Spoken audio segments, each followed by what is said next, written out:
things in exotic places. Take like 42. What's broken on my boat today? So this is the Windlass. And it's a little dirty right now. This is a windlass winch.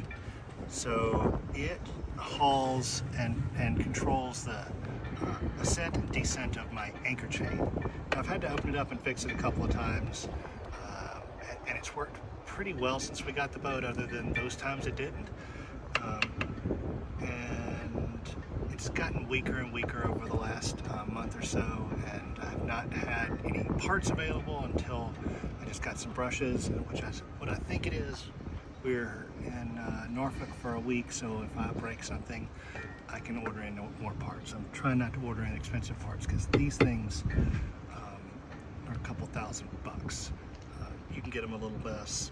This is a 12 volt, 1200 watt. They make 1000 watt, and then some manufacturers in 12 volt make a 1500 watt. But this is the strongest one they make by Maxwell, Virtus Maxwell.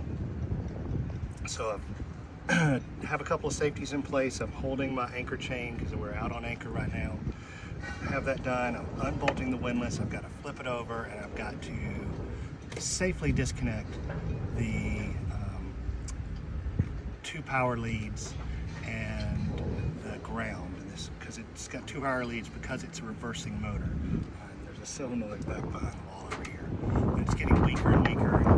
The last couple of days, I've almost had to help it up. It doesn't help. Chesapeake Bay mud has completely filled up the whole ring of my 110 pound, which is a Rockna. It's a Rockna 55, so it's 55 kilograms and 110 pounds, which is really big for my boat, but anything worth doing is worth overdoing. I'm gonna get this unbolted, and we'll check back in a little while. Okay, so I'm still disassembling. I've got it unbolted and flipped over. This is the gearbox that turns 90 degrees, the power. So I've got to unbolt this big motor. It's just basically a starter motor from the flange here. This top one was easy. The bottom one I have to reach in and turn it about 1/32 of a turn per. Glad I'm not paying someone to do this by the hour, because it would probably take them forever. It's gonna take me long enough, but I'll definitely chase those threads to make it easier to finger type them in when I'm done. When I'm getting closer to get this out, then I'll be able to take the back face off and check the brushes on this and see if the commuter is fouled up just from carbon dust and everything else. I'll clean it all up. We'll put it back together and test it. That's the fun thing, is you really don't know if you got anything fixed until you put it back together and tested it and let it run for a while. We've gotten good use out of this windlass so far.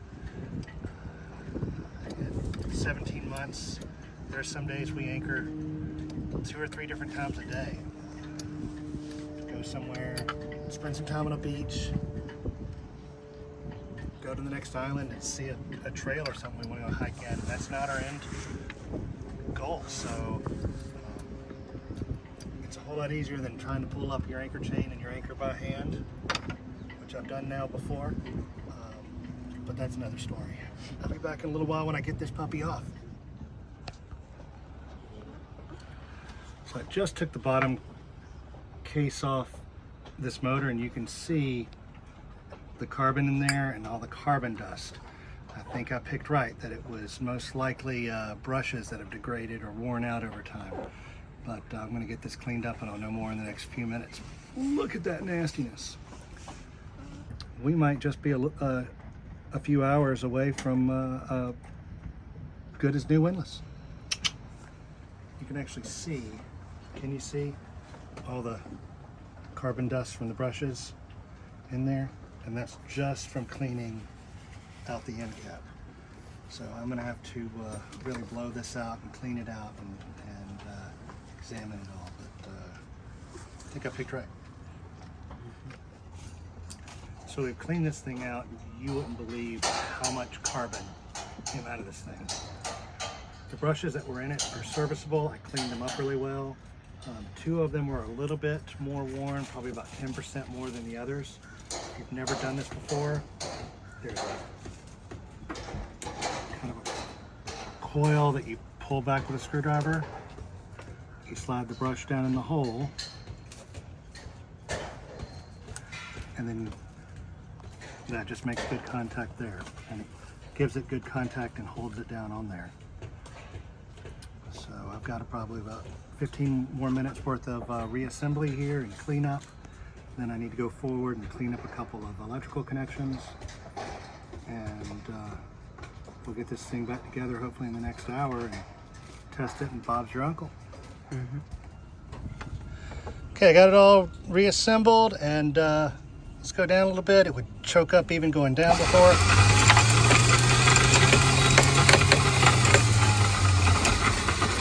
Sounds great.